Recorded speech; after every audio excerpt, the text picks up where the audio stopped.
Howdy, boys and girls. Howdy, college football peoples. It is week 2. The new math tells me it is week 2 of the season. Therefore, it is week 3 of the Carla and Crappy Show. I'm Crappy. This, as you probably are aware, is Carla. Carla, how you doing? I was gonna say, I guess that makes me Carla. If you're Crappy, I'm Carla. Yeah, I think that's how it works. After 11 years, we should probably solidify that. We should probably have this down by now. But of course, like my head's still just kind of spinning after all the football that we watched last weekend. You had like 2 all-timer games on a Thursday night. Yeah. The Sunday night game with special teams, folks. Yes, special teams are important. As Brian Kelly is now aware, the entire state of North Carolina on Saturday was just out of control. And then, if you can imagine right now, as I say this, the Imperial March from Star Wars, bum, bum, bum, bum, bum, bum, Georgia. Okay. Yeah. So there was a lot, and you know, all 3 of us, including AJ, who we'll get to in a little bit, did our best to overdose. I was in Columbus, so I didn't get to see as much as you guys, but certainly got filled in after the fact. I don't know how you would pick like one thing that stuck out from last weekend, but what did you notice as we got this college football season started full go last weekend? You know, it was funny because we talked about the opening weekend and how excited we were and the whole bit, and like a few years ago, like the conferences and college football decided to make this real big push about making sure there were big games on opening weekend. Yeah. Right. And we had like this onslaught of like ranked games. And we talked about, especially Labor Day weekend, you've got Thursday through Monday, of college football. So it's almost like a little tiny bowl season right there at the beginning of September. And this year we had some games that we were kind of like, you know, we had our eye on, but there wasn't like the huge, like, this is gonna be an incredible weekend of college football. And like, I would argue like there was one game, and we were all intrigued by Georgia, Oregon, but like those were the 2 kind of big. No, not that game. I was counting your game too. It's like that one and Georgia, Oregon. Okay. You're going to talk lots about your game. You don't need me to fill in anything on that. I would go out on a limb and say, even though the weekend didn't necessarily have the hype going into it that was like a top 5 opening weekend of all time. It was insane. Seriously. It was insane. And I only got to see 4 days of football because my power went out last night. So I missed the entirety of Clemson, Georgia Tech. So I didn't see any of that game. I mean, the first half was entertaining. Georgia Tech was playing like way over their heads. But, you know, everyone knows at this point that Clemson sort of played more to their strengths in the second half. So you didn't miss much. You didn't. That was, if you were going to miss one, if there was one day that weekend, that would be the one. Yeah. Because, I mean, like you said, everything else. We'll talk about what happened on Thursday as we go through the rest of the show this week, because we got to keep talking about some of those teams. Most impressive, so I came up with some categories. Most impressive win. I mean, Georgia's right up there, right? I mean, goof. We talked last week about Georgia being underrated. Mm-hmm. Like, I think Georgia's better this year than they were last year. If I had an AP vote after last weekend, I would give Georgia my number 1 vote. What they did against a very good team. Oof. Yeah, 7 touchdowns on 7 straight opening drives, like in their first 7 drives of the game. Yeah. Like that's just, I mean, that's Alabama-esque. Mm-hmm. Really. Mm-hmm. Are we setting up for an Alabama Georgia again? Right. After opening weekend, you could say that that's where it looks like we're headed, but a lot of things can still happen. I get that. Yeah, long way to go. Yeah. Second most impressive win, Florida. Florida winning at home over Utah, and that was a game like I had Utah in my Final Four. Can Utah still get to the Final Four? Maybe, if they're perfect. the rest of the way through, Mhm. but they cannot lose again. Anthony Richardson is going to cause some big time problems in the SEC this year. And that's and the crazy thing is, I know he played some just to spell, and I'm not going to remember the name of Florida's starting quarterback from a year ago. So you saw flashes, but Right. certainly no consistency. And I'm not sure I saw anything last year that indicated that he could play at the level that he played on Saturday. Because that Florida's offense was lights out. Yeah. In fact, Greg McElroy today, I don't know if you saw it in the Athletic, said that he thinks Anthony Richardson is the closest person he's seen to Vince Young since Vince Young. Ooh, that's a pretty awesome comparison. It's a great comparison, and Greg McElroy is a really great analyst, right? Mm-hmm. And like, I really, poor thing got stuck on the LSU Florida game, Florida State game. But like, I like his analysis when I'm watching a game, and so the coming from him that carries a little bit of weight. Game that we're not going to get a chance to talk about coming up in the show this week, that suddenly today has become a ranked on ranked game. I hate it when they do that to us. Yeah, I know. We planned the show out, and then like the two teams, like we don't talk about a game, and then they rank both teams. And hello, number 20 Kentucky at number 12 Florida, 8 p.m.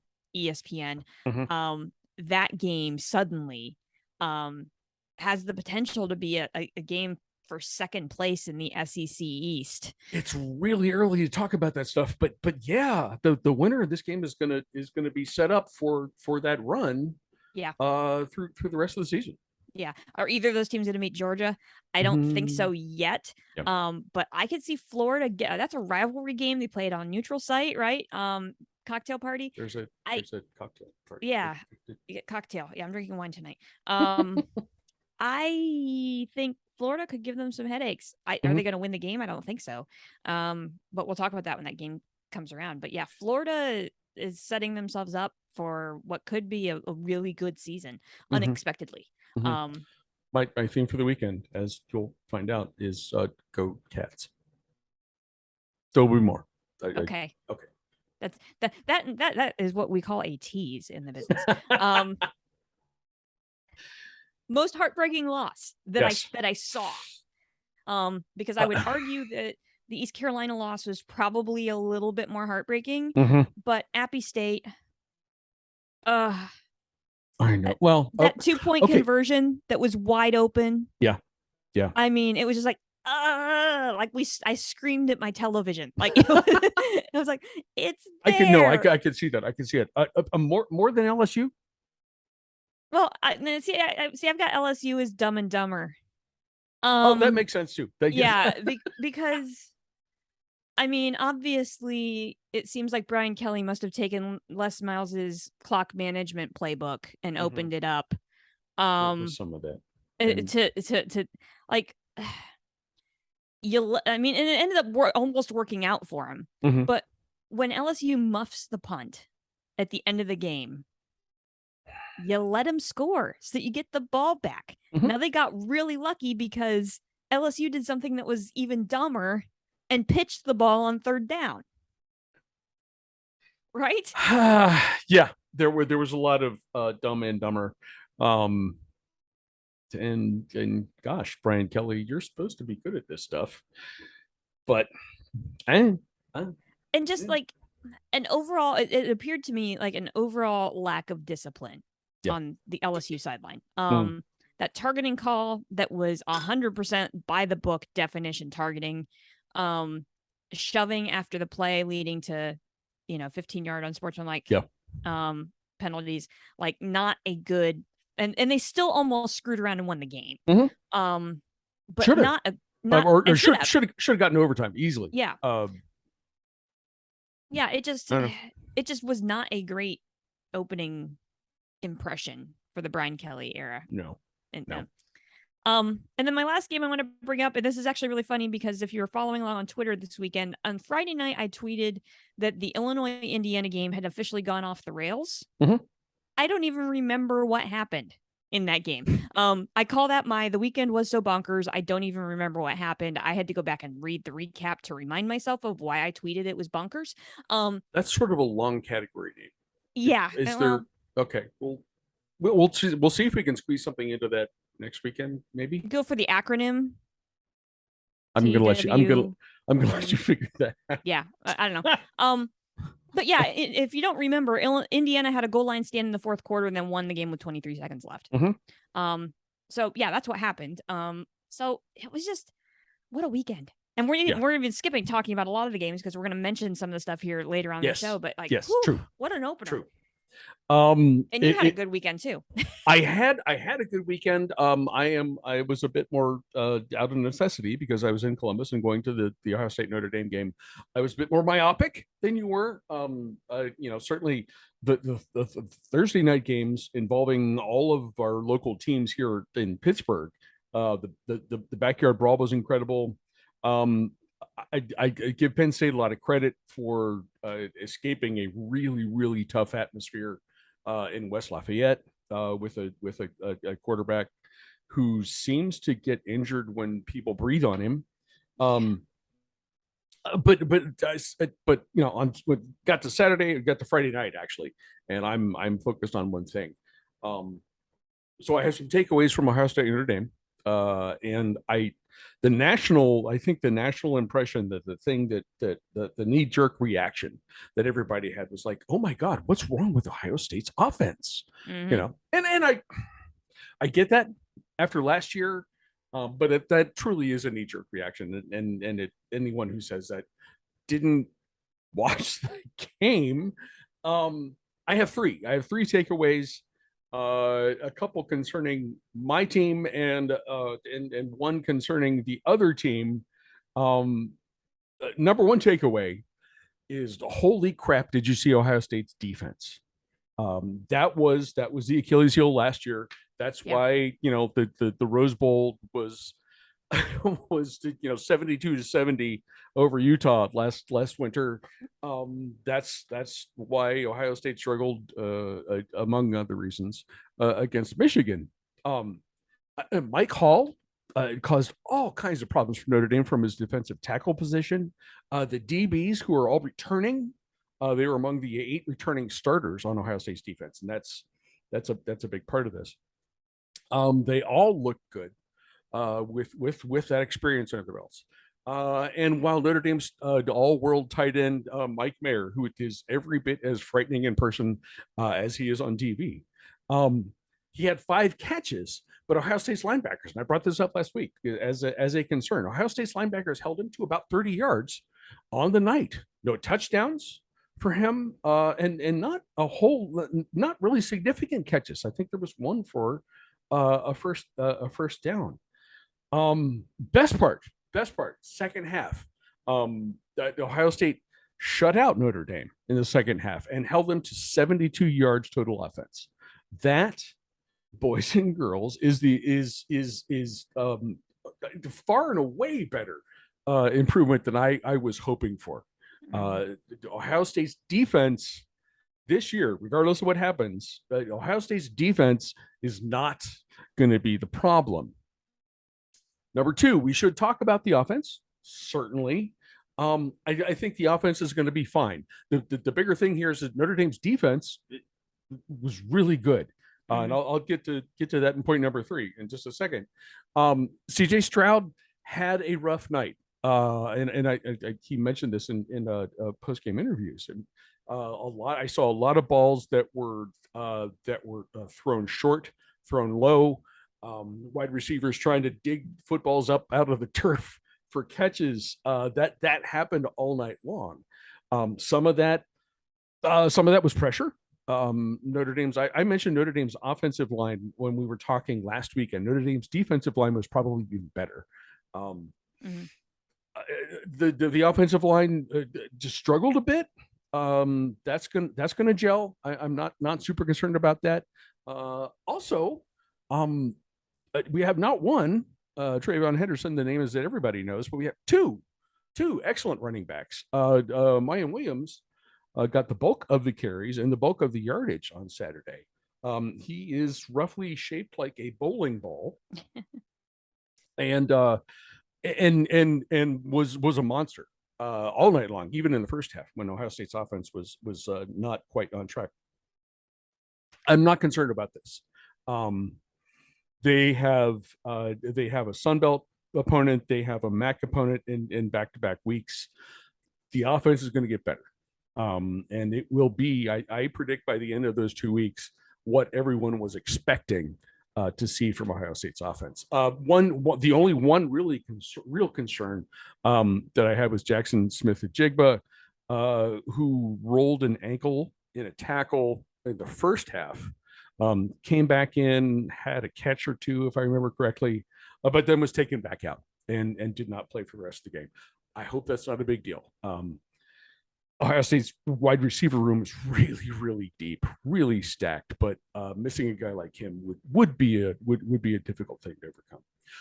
Third takeaway: Notre Dame is for real. I was impressed. As I said, great up front on both sides of the ball. They have Mayer is might be the best tight end in the country. That's a hard to make that judgment in the first weekend of September, but I would not be surprised. Tyler Buckner looked good at quarterback. 10 of 18, no interceptions. They didn't ask him to do much because the game was never really out of reach. Although I would argue by the fourth quarter, for intents and purposes, it was, even if the score didn't really reflect that. But he can move, he can run. He's good in the pocket. As he gets more experience, he's going to be a solid quarterback at least, and could be better than that. And now, this game has passed us. I can be a Marcus Freeman fan until maybe the postseason, and then that's fair. And then we'll see what happens. Because now it looks like the fourth spot in the playoff is now suddenly going to be open again, thanks Utah. So there is that. I honestly was impressed by Notre Dame. That is a very good team that's going to get better. And I think the coaching job that Marcus Freeman did this game versus his previous game, which was as we talked about, the Fiesta Bowl, when they completely gagged against Oklahoma State, night and day improvement. So go Irish, whatever. That sounded a little dismissive. I'm for Marcus Freeman. I am, honestly, really. I want him to do well. Before we get to our games, the big boy games, we have the Group of Five After Dark, and that means we have AJ, who is going to take us through what he is watching coming up this weekend. AJ, go. Hey everybody, it is this week's Group of Five report after dark. It is currently almost after dark where I am. We're going to get started today at noon, Saturday. UTSA at Army. This is on CBS-SN, the Network of Champions. UTSA almost knocked off the Houston Cougars, almost ruined our playoff G5 pick of the year. It was a fantastic game. The stadium was packed. People at UTSA want to see this team do well. So, well, they shall do. They are going, though, to West Point to play Army. This is a bad idea. Army will chop block you to death. Sorry. I'm very interested to see how UTSA does. I think they go in and pull out a win. Coastal looked really, really good against Army, but Army also did not acquit themselves too terribly poorly either. They did very, very well against what I deem to be a much better Coastal team. So good on you, Golden Knights. This should be a really, really great game, especially being on that Network of Champions. Just get your day started right. At ESPN on ESPNU at noon, we have UNC at Georgia State. Now, why am I picking this game? No particular reason other than that Gene Chizik needs to go back to being a TV analyst and not a defensive coordinator because, oh, buddy, you cannot stop a stiff breeze. App State almost won the game twice. Should have had the game won. They were up 21-7 at one point. They should have had that game locked up. But no, UNC can't stop anything. And Georgia State could potentially upset them just given the fact that UNC does not seem to have a functional defense in any way, shape, or form. And this is at home for Georgia State, so, hey, anything can happen. At 2:30, we have Marshall at Notre Dame. Good on you, Notre Dame, for scheduling Marshall instead of, Kent State or whatever. No shots at the Golden Flashes. I'm just saying, Marshall's a better team than Kent State. Marshall going to Notre Dame, this should be a pretty good game. Marshall looked fantastic against Norfolk State last week. Notre Dame looking to redeem a little bit after coming up short against the Buckeyes, as expected, but not as expected. I don't know how we want to play that. We expected them to lose. We did not expect run them into the ground, Ohio State, because JSN was out. But, hey, Marshall could put up a really good fight against Notre Dame. Let's see if Notre Dame can potentially get back on track with where they want to be.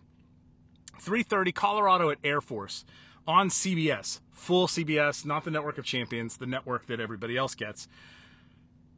This is a low-key kind of sort of rivalry. You have Boulder against Fort Collins. This is a, significant... I take that back. I messed that up. Fort Collins is where Colorado State is. Colorado going down to play in Colorado Springs. This is one of the few local games that Colorado has. They play Colorado State, they play Wyoming, and Air Force. And if those four teams played each other, it's like the closest those teams can get to each other. This should be a really, really good game. Colorado did not look good against TCU. Air Force is a much better team than they usually are. So this could actually be a pretty good game in terms of, Colorado playing a military academy and a military academy looking good. Also at 3:30, we have App State at Texas A&M. Texas A&M, what are you doing? Why would you do that? Don't schedule App State, you dummies. I know you're trying to put together this, SEC schedule, but don't schedule App State, you dummies. I hope this ends poorly for you. I hope that all of that talk you were talking all offseason about Nick Saban, he paying the players. I hope it ends terribly for you. I hope you lose this game. I truly hope you lose your home opener at Kyle Field in front of everybody and all your family. I hope App State comes in and absolutely whomps you because you're an idiot for scheduling App State at home. At 4 p.m., we have two games. I don't know that Carla and Crappy will talk about one of them, but it is El Asico! It is El Asico week. It is Iowa State at Iowa, and holy God, Iowa.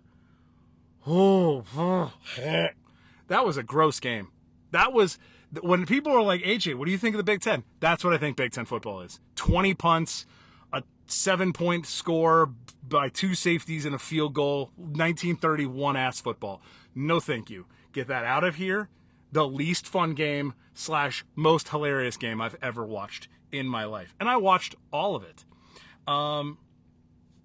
This is always a stupid game. This game always goes the way that it's not supposed to. It is on Big Ten Network, which is where it should be this year. Neither team is particularly good. There's no rankings here. This is just for big dumb stupidity. Better game, FS1, Houston at Texas Tech. This is Houston's Power 5 shot. If they beat Texas Tech, and Texas Tech plays relatively well for the rest of the year, Houston can start to get themselves mentioned into some playoff or large bowl game potential. But they need to beat Texas Tech, and they have to go to Lubbock, a.k.a. the Moon, to do it. 7:30 p.m., Southern at LSU. LSU, you have a lovely band. Keep their asses in the stands and let Southern entertain you. Southern came up with neck. You made it popular. Don't do that. Stop talking out the side of your neck. Please stop. Southern, not so great at football. LSU, apparently not either. And lost on a blocked extra point to Florida State. Good for you, the fighting Mike Norvell's. This is for no other reason other than Southern is playing LSU. And just watch the halftime show. SEC Network, 7:30 p.m. Also at 7:30 p.m., we have Arizona State at Oklahoma State. Arizona State! Friggin' surprised. I thought you were going to lose to Northern Arizona. I'm not even going to lie. I really, truly thought you were going to lose that game. And you didn't. Good for you. Oklahoma State, looking like they're back to scoring points, unless about the stopping of the defense stuff. Jim Knowles, now at Ohio State, kind of brought that defense with him. And it has not gone well for Oklahoma State. So I expect this to be a fun game. This could potentially be pointsy. Let's see what happens there. However, this is a banger of a night slate for your boy over here. 9 p.m. We have New Mexico State at UTEP. Now, I know you're saying to yourself, AJ, why the hell do you watch this game? Have you ever looked at a map and seen where UTEP is, where El Paso is? It is in the middle of friggin' nowhere. El Paso is closer to San Diego than it is to Houston. That's maps. That's geography. That's how the planet and the plane of existence works. Okay? So, UTEP doesn't get to play anybody at home. Like, UTEP playing Texas Tech is like a 6-hour drive by itself. However, 45 minutes away is Las Cruces, New Mexico, the home of the New Mexico State. Almost wanted to say Lobos, but that's New Mexico. New Mexico State is there. This is as close to a backyard brawl in the middle of nowhere as you're going to get. This game is stupid. It is fun. And last year we had to watch it on like a local TV station in El Paso's like video player for my real sickos out there. This is an opportunity to watch them on ESPN Plus. Will the video quality be better? No. But will it at least be on a streaming service that we all know and know how to get to? Yes. And so let's all watch that game together. But from 10 p.m. to 11 p.m., banger after banger, we have Baylor at BYU. Late slate, ranked on ranked action. Also, we're not going to get into the deep religiosity of this, but Baylor at BYU, there are some church things going on there. So this should be a spectacular game. Baylor already looks good. BYU already looks good. So this should be an absolute banger. That is on ESPN. Please, ESPN, for the love of God, bring the good truck for this one. I want the good footage on this one. I don't need your C team on this like you were putting on Pac-12 games last year. Don't do that. This is a good game. CBSSN, people who will put the good truck on the game. Oregon State at Fresno State. Oregon State's good, y'all. They are fun. They're going to score points. They have a turnover chainsaw. It's the best. And Fresno State still has my beloved late-night god, Jake Haener. So this should be a big, stupid game, and that is on CBSSN, the network of champions. And finally, Mississippi State at Arizona. Mike Leach coming home, y'all. We're going to see the air raid at 10:30 p.m. That game will go till 4 in the morning, given the number of incompletions in an air raid game. That's on FS1. That should also be fantastic. That has been this week's Group of 5 After Dark report. Week 3 already looks pretty good. Just throwing that out there. Week 4, not so great. But week 3, looking pretty good already. We will see you next week. Thank you, AJ. Let's get to our games because there are some good ones coming up. Not like no like top 5 matchups this time. Or top 10 matchups this time, but there's a lot of interesting football, including what AJ talked about. Let's begin at 3:30 p.m. on Saturday. ABC broadcast number 24 Tennessee at number 17 Pittsburgh. Right down the road from my house. Rocky Top is favored by 6.5 points. The AJ Fun Index. We're getting more realistic fun indices. Yes. This weekend. How do you spell indices? I don't even. How INDE. Math was hard last week. Now spelling's hard this week. I know. Yeah. Thanks. I know what I'm trying to do. You're welcome. The AJ Fun Index is 65. Okay. So, Carla, can Pitt keep this thing rolling? Well, I mean, Backyard Brawl certainly lived up to the hype, right? Absolutely. I mean, that was a crazy good game, to the extent that I actually missed most of the third quarter of the Penn State game. Mm-hmm. I had it like on the smaller screen because the fourth quarter of the Brawl was just, I couldn't turn away. Like it was just that good. Pitt scoring 2 touchdowns late. The second one on that pick 6, which just was like, I mean, that was the old Backyard Brawl. It's heartbreaking for the kid who did the ball just goes through his hands. And it's like, oh man. Oh, yeah. I mean, it brought me back to the game that everybody was holding the sign for, like 13-9, right? Like that. It was kind of that same feel. There are T-shirts. There are T-shirts here in Pittsburgh that just say 13-9, and if you know, you know. And if you know, everyone around here knows. Yeah, I mean, that's really what it felt like. Was that kind of win for Pitt. Kadon Slovis looked good in his debut. I mean, he had his moments where he really looked good. I had his moments where he didn't look like he really knew what he was doing. We're gonna work. That's gonna start settling itself out the more reps that he gets. Mm-hmm. Nobody paid attention to Tennessee on Thursday night. They were the game that was happening. The only people who paid attention to the Vols game on Thursday night were Vols fans, because there's just so much other stuff going on, right? And in fact, I didn't even realize they were playing on Thursday night until like I started going through the scoreboard and going, oh, they're playing tonight. Oh, right. But they did what they were supposed to do, right? They went out and walloped Ball State. Mhm. That's exactly what they're supposed to do. Interestingly enough, this weekend they're favored on the road, even though Pitt is a higher ranked team. Don't and Pat Narduzzi has already latched onto the thing that he has to be outraged about this weekend, and it is that. It's that. Yeah. Well, and I kind of get it after Pitt wins a rivalry game, and looked like they could be a contender again in the ACC in that game, and UT's playing a cupcake. You're not comparing apples to apples, right? Now, that being said, the Tennessee quarterback Hendon Hooker looked much better in week one. He infamously came in relief last year against Pitt and threw the interception that sealed the win for Pitt in Neyland Stadium. Is there a bit of a revenge factor here? Right? Because Pitt came to Neyland and beat them last year, didn't have a ton of expectations. Pitt then used that win to kind of launch themselves into this ACC run that nobody really saw coming. Right. Pitt and Narduzzi in that first game against in the backyard brawl showed that they remember how to win the big game. Yeah, they do. Right.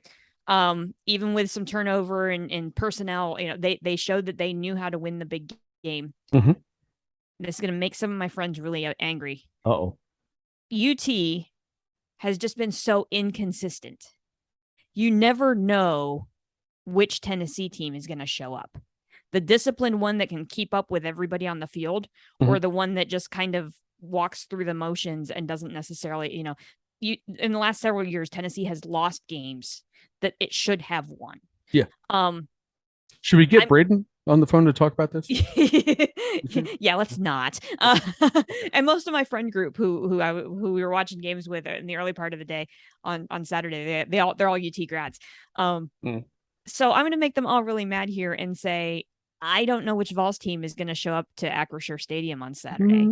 I'm going to stick with the team that has proven that it can win this type of game. Okay. And I'm going to say Pitt wins at home. Okay. I don't like the fact that Tennessee's favored in this game. I saw more out of Pitt last weekend than I saw out of Tennessee, and I'm going to stick with the coach and the team that has shown that it understands how to win a big game. Pitt at home. In a good game, in a really good game, but Pitt wins at home. All right. I the thing that was notable for me about Tennessee's win over Ball State is they gave up 350 yards. Yeah. To Ball State in the opener. So defense, I'm not sure. I also wonder, and this was my one of my primary takeaways about the brawl. Pitt's with the departure of Kenny Pickett, Pitt's strength was to have been its defensive line, front seven, especially defensive line. They gave up 400 yards. I know it's a rivalry game. I know weird stuff happens. They gave up 400 yards and 31 points to an unranked team. Okay. Let's call it what it is. So defense may not be much of a thing here, although I think I would give I would give a nod to Pitt in that regard. And I think that the fact that they're at home and Pat Narduzzi seems to do well when he's offended by something. And certainly this week it is the point spread. I'm going to take Pitt. I'm not sure. I don't know what it's going to take for Pitt to get an atmosphere like they had on that Thursday night against West Virginia, because I've been to Pitt games there. It doesn't happen very often. Right. Not totally the program's fault because they're playing in an off-campus stadium. But if you could tell me that Pitt would have the same atmosphere, the same crowd all of that stuff against Tennessee that they did against West Virginia, I have no hesitation in picking the Panthers. I'm going to do with you. I'm going to stick with Pitt. However, I think I think they're going to win at home, even if they don't quite have the same atmosphere that they did. And I would suggest that maybe you guys consider the over because there ain't a whole lot of defense going on in this game. Speaking of offense, at 4 p.m. on Saturday, this game is on FS1. Number 25, your Houston Cougars, the official G5 champion of the Carla and Crappy Show this year, the G5 preseason champion of the Carla and Crappy Show this year, at Texas Tech, where defensive coordinators go to die. The Red Raiders are favored by 3, and pay attention here because that's a thread that goes through many of the rest of our games. The AJ Fun NX also 65 points. Carla, what do you think here? Well, and that 3 points, they're playing at home, so essentially the line is even. Exactly. Which is interesting. Exactly. Game that I couldn't get into my list of things that I watched last weekend. Mm-hmm. If you missed Houston Meep UTSA, whoo boy, what a game that was. True. UTSA probably should have won that game.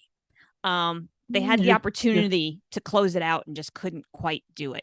So Holgo and his team escaped barely out of the Alamo Dome. Texas Tech did exactly what you would expect them to do, put up a boatload of offense and just absolutely thumped Murray State, right? Interestingly enough, most of that offense came under their second string quarterback, Donovan Smith. Texas Tech has the same problem with quarterbacks that Penn State does.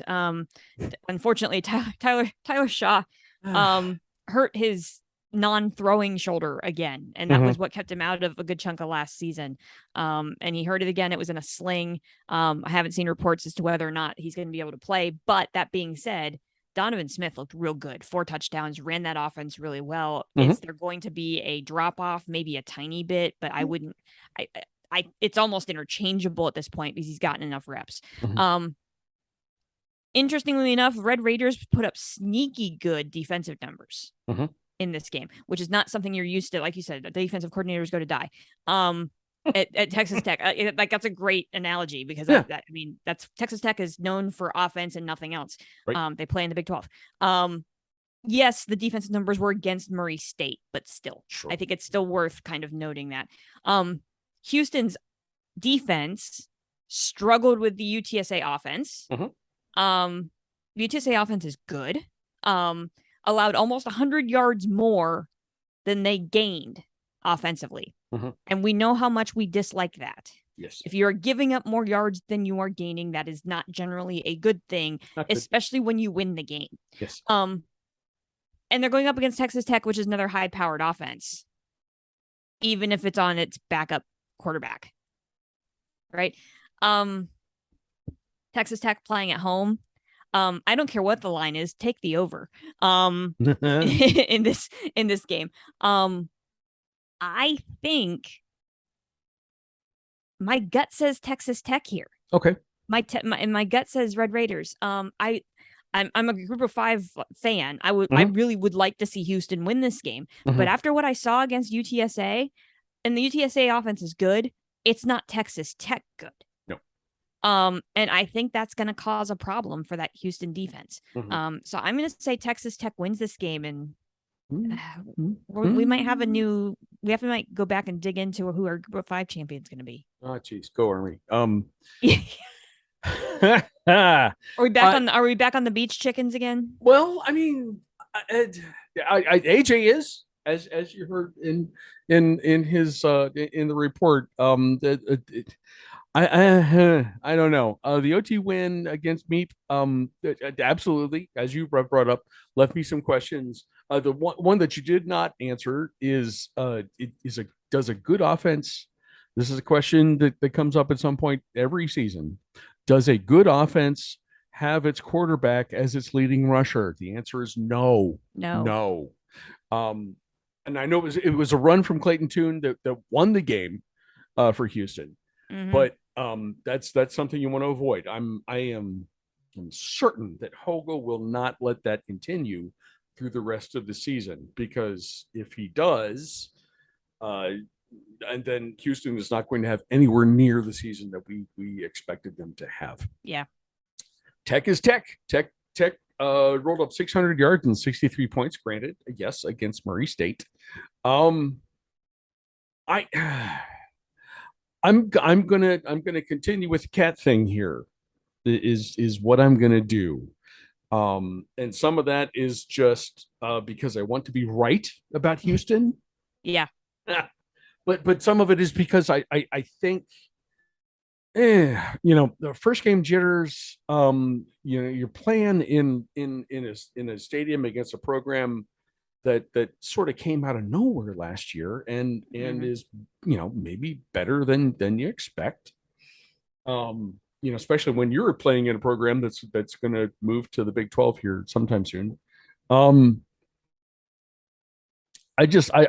think Houston has it in them to win this game. It's going to be shootout, and this is going to be a silly fun game to watch.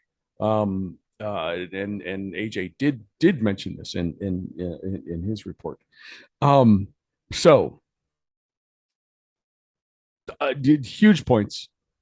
Take the over, but take the Cougars to win on the road and get their what would might be their marquee win. Over a Power 5 program for this season. Interesting note. Huh? Meep actually comes to Middle Tennessee this year. Ooh, you gonna go? So I depending on what time kickoff is. If it's like a noon kick, like I might go. Oh, you got to see that. Yeah, because I want to see it in person. If it's a night kick, that's gonna be tricky because baby.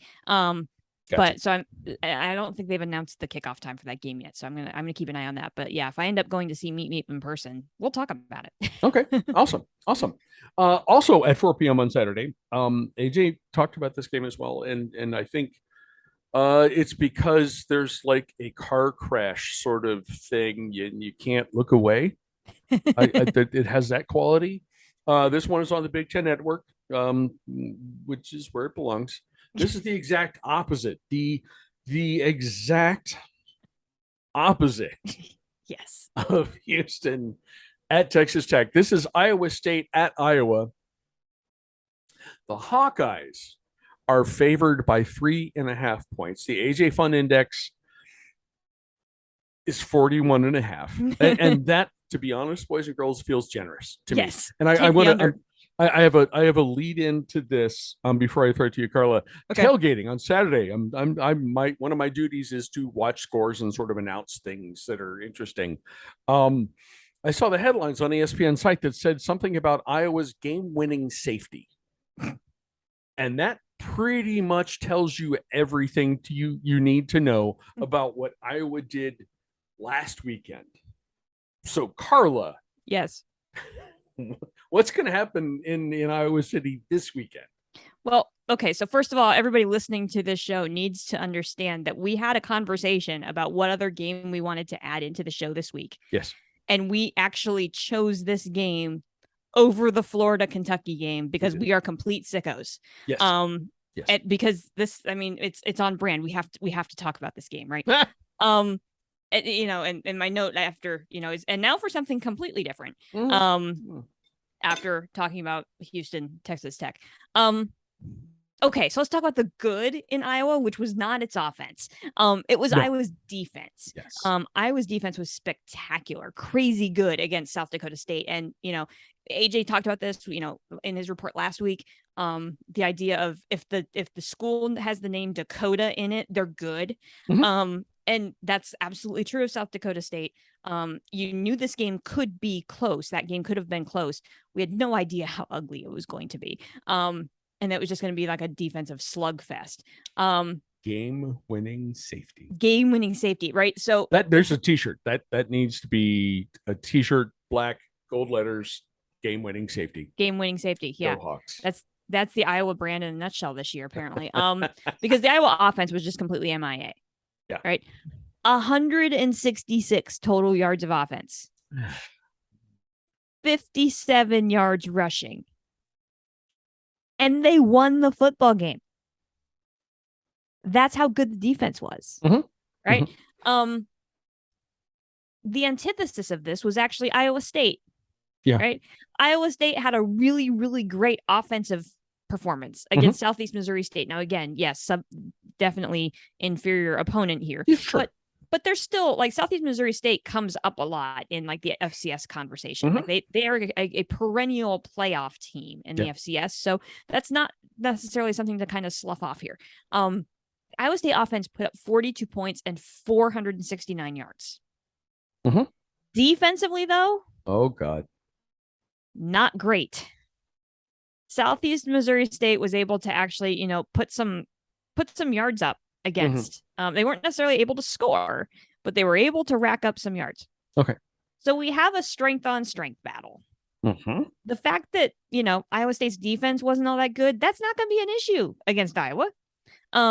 Because, the Iowa State or the Iowa offense just doesn't really exist. When we know the Iowa defense is really, really good against the Iowa State offense that is really, really good, are they going to cancel each other out? Yes. It's like there are Zen questions here. Does Iowa's offense actually exist? When two opposing forces that have no force meet, who is the victor? We're going to need to start a philosophy segment on the Carla and Crappy Show, I think, to deal with Iowa football for the rest of the season. I have a philosophy professor down the hall from me at school. I could ask him to, like, be a special commentator, maybe. Okay. I'll check into something to think about. Yeah. I'm a Big Ten gal. We all know this, right? Me too. Not a gal, but yes. I got to take the Cyclone offense here. I just think you have to score points to win a football game, right? I mean, that's all there is to it, right? You have to score points. I'm not convinced that the Iowa offense is capable of scoring points. I think the Iowa State offense can score just enough points here. As much as I would love to see the Hawkeyes win this game, right? Cyclones. I mean, ugly. Take the under 100% of the way. Oh God, yes. Oh God, yes. And have lots of snacks and, like, whatever you need to, like, get through this game. Coffee. I think coffee would be helpful. Yes. Well, we need coffee anyways because we got to stay up late. So yeah. Okay. We'll talk about that. I mean, so Iowa wins last weekend the most Iowa-y way possible. Perhaps this is the most Iowa-y team, or Kirk Ferentz team of all time, because just utter disregard for scoring points. What do we need to do? If if we can hold the team to 3 points and score a game-winning safety, what do we need an offense for? Lights out defense for Iowa. That's about it. I think there will be more games this season that the Hawkeyes will win, but score 10 points or fewer. I'm going out on a limb. Prediction. They play in the Big Ten West. I think that's definitely a possibility. Possible. Yeah. Will this be one of them? No, it will not. Teams that score points will eventually beat the Hawkeyes.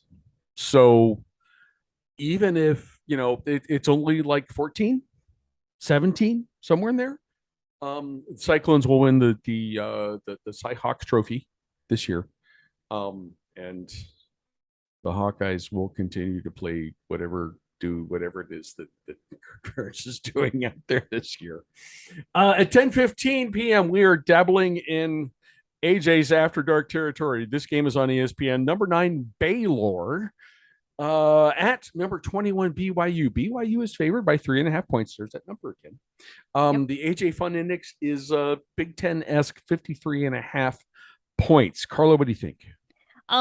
So last weekend I posted a tweet about planning your caffeination accordingly. This is another week of plan your caffeination accordingly for this week, because you need to make sure that you stay up and watch this game. Because I think this is going to be one of the best games of the weekend. Neither of these teams. And I think significant on the national stage. Yes. Even this early, this is a big game. This is a big game, particularly for BYU, Mhm. who really, and they're playing at home here, which is really, really interesting. Because picking up a win against a top 10 ranked Big 12 team, Right. would be a real resume marker for them. Neither of these teams had any trouble in week one. So this is really the first big test. And if you look at these teams on paper, my God, they can't be even more evenly matched. Mhm. I mean, they literally had 573 yards of total offense last week, like both teams, the exact same number of total offense. I missed Yeah. that. Let's go. It's stupid when you look at it. It's just like, can they be any more evenly matched? The one thing that looks a little bit more uneven are the defensive numbers. Okay. Baylor allowed just 10 points, but they were playing Albany. Okay. That's like a community college or something. What is Albany? Albany, SUNY Albany. Okay. They're a SUNY school. They have a football team? They do. I think it's FCS. Okay. Anyhow, so yes. Huh. So that's who Baylor played. Okay. BYU obviously had the stronger opponent. Playing USF. Held USF to 21 points in 279. So it looks like, I mean, the numbers are different, but the level of competition is completely different there. So completely. So you call that a wash, right? This is this week's we have no idea game. Okay. Right. The same way that we thought last week about LSU and Florida State, the kind of we have no idea what we're going to get really out of either of these teams. This is what's fun about the early part of the season. There's always that game that's a ranked unranked that you're like, we really don't know what these two teams are capable of because they've only played cupcakes. And USF is not a cupcake. I'm not trying to say that, but like, we just really don't know. Is that game? I don't know if you're paying attention to that game. That BYU USF game went through like a 3-hour rain delay because it was pouring in South Florida. And by the time they got ready to play the game, it was just a sloppy mess. Okay. I did not see that. No. Yeah. So like, because I was following some people who were actually in the press box trying to cover that game, saying that BYU might be a member of the Big 12 before the game kicked off. Like they just kept pushing the kickoff back. So so we really can't get a good read out of that game as to what BYU is going to be. Both these teams are going to be very good. And no, this is, just like last week, nobody could agree between LSU and Florida State who is going to win the game. Right. Depends on the preview that you read. The ESPN matchup predictor likes Baylor, but the early line is BYU is the favorite. Pick them. I honestly don't even know who to pick in this game. BYU needs it more. They're playing at home. That's a tough place to play on the road at night. I'll give the edge to the Cougs for that reason alone. But this game's gonna be entertaining as heck. Plan a coffee for like 2 or 3 o'clock in the afternoon, whatever time you need it, so that you can make sure that you stay up. Oh God. To watch this game, because this game's gonna go until well after midnight Eastern. Or DVR it and watch it the next morning, something, but make sure you see this game. There you go. Because it's gonna be real good. Cougars at home just because they're playing at home. Sure. Oh man. Oh Baylor. Even if you win this game, it's not going to be fun. As we've noted, BYU is good consistently year after year. Balanced offense, solid defense. Played a better opponent last weekend. So certainly you give up more yards than Baylor, the Bears do against the poor children from Albany. Do you know what the Albany mascot is, by the way? I do not. Albany Great Danes. That's a terrible mascot. It's awful.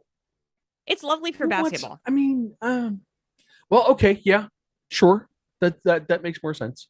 BYU is not afraid to play anybody. They're not intimidated by anybody. That they are the epitome of a fearless independent program. I think even more so than Notre Dame.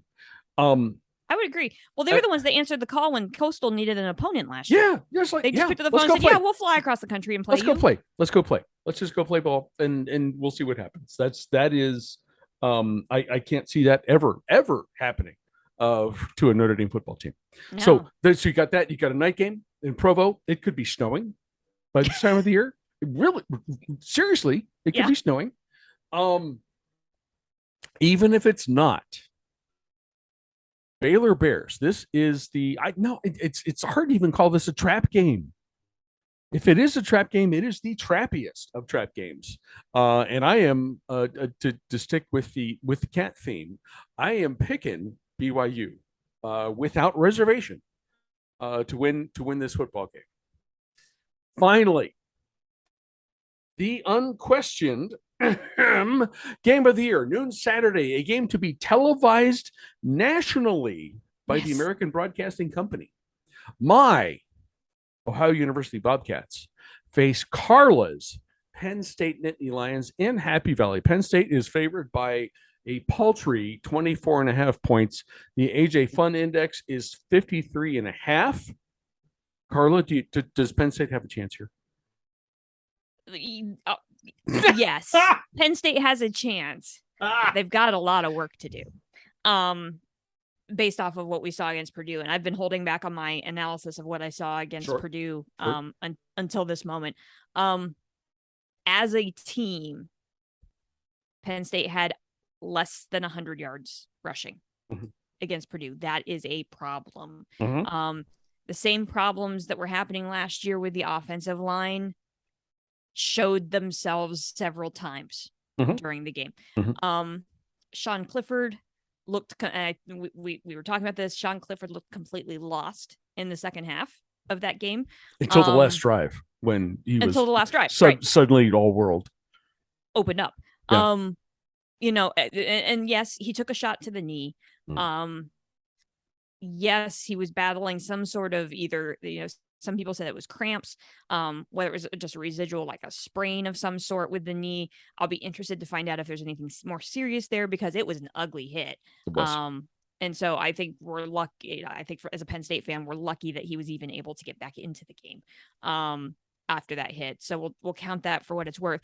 What my big question here is, though, is that you really have to wonder why offensive coordinator Mike Yurcich didn't change the play calling earlier, because what we saw in that final drive in that 2-minute drill was tempo, short passes underneath. Yeah. And that was working for him because he didn't have to plant.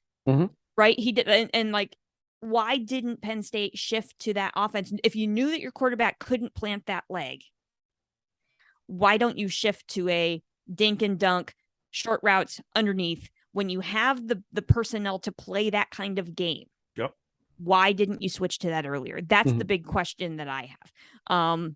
And what was Yurcich thinking in the play calling? I am not one to say take Clifford out and put in the star freshman. That's not, I'm not that person. I think the experience matters too much to be able to lead a team. Clifford has experience, having played there for 8 years. For 17 years, yeah. Yes. I'm not one to give up that easily on him.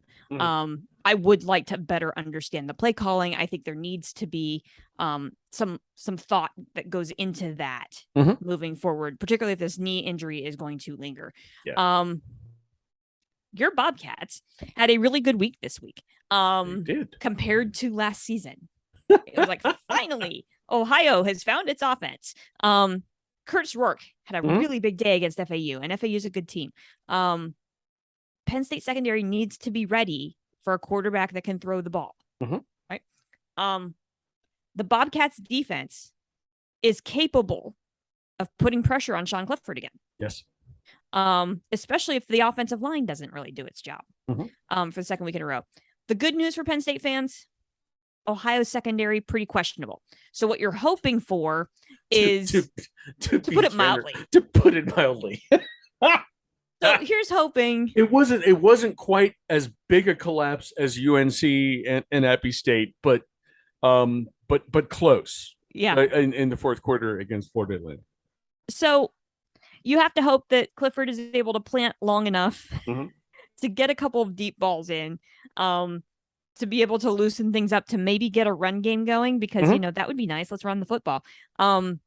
So yes, I'm taking Penn State at home, but there's definitely some improvement that needs to happen here before you get into the heart of that Big Ten schedule. Okay. Okay. I want to start with history. Penn State leads this series 5-1, and this goes back to the late 60s. Mhm. So this is not a fly by night kind of just happened recently sort of thing. 5-1. The last time OU visited Happy Valley was in 2012, and that's when the one happened. And when OU won in Beaver Stadium. So you wonder, okay, can OU turn this into a winning streak? I have to personally thank the Rourke family in Oakville, Ontario, providing quarterbacks for the Bobcats for the last 12 years or so. Big brother Nathan is now slinging footballs for the BC Lions as a graduate of the program. In his first start, little brother Curtis, who did play some last year, had a great day against Florida Atlantic. Better statistically than Sean Clifford against Purdue. Granted, Mhm. different defenses, and okay, that's fine. He was 27 of 34, threw for 344 yards, 45 yards, and 4 touchdowns. No picks. So what happened? What could happen here? What could happen if uh, I did not see the improvement in Penn State's offensive line that I was expecting Yeah. against Purdue. That part is an actual prediction or actual observation. So if OU, say an OU defensive lineman breaks through and sneezes on Sean Clifford, knocks him out of the game, I think the Bobcats could roll to their second straight win in Beaver Stadium. And that's sticking with the cat theme of this weekend for me. That's what I'm picking. Go Bobcats. Boys and girls, you can hear the Carla and Crappy Show on Apple Podcasts, Spotify, Google, and a variety of other podcasting hosts. You can watch us on YouTube and on the show's Facebook page. If you like us, please subscribe, rate, and review. If you don't, be sure to mind your own damn business. Come back next week to see exactly how wrong we were. Carla, Yes, do you have one final thing for I this week's do. show? Okay, I do, because I have to bring this up every season. please. Boys and girls, this is our first instance of a potential Stanford postulate Oh my situation. God. Okay, remind us, and by us, I mostly mean me, what the Stanford postulate is. So the Stanford postulate, gosh, how long ago did we come up with this? It was early in Long like it enough, was, long enough that I don't remember. So yeah. Well, we've been talking about That's- this for I think almost every season since we Yes. started the show. The idea Close. of the Stanford postulate is that Stanford will play up and win a game that it's not supposed to win, and will lose a game that it's supposed to win. Mhm. Right. And so this is our first instance of a potential Stanford postulate situation. Okay. Number 10 USC Ah. coming into Stanford Mhm.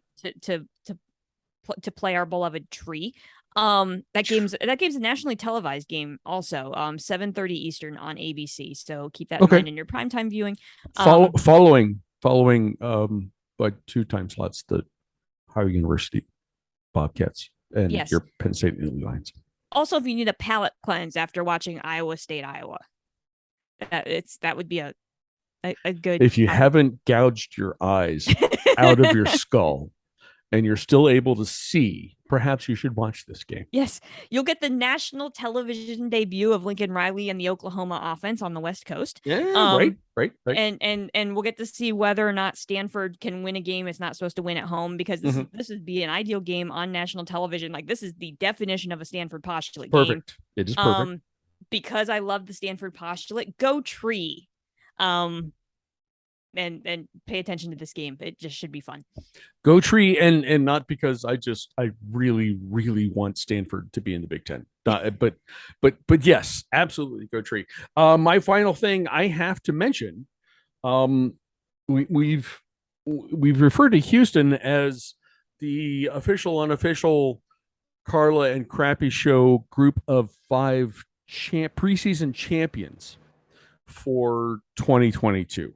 Mhm. I think the official, unofficial group of 5 team for the Carla and Crappy show, and maybe from this point, maybe from this year forward, is the Hawaii Rainbow Warriors.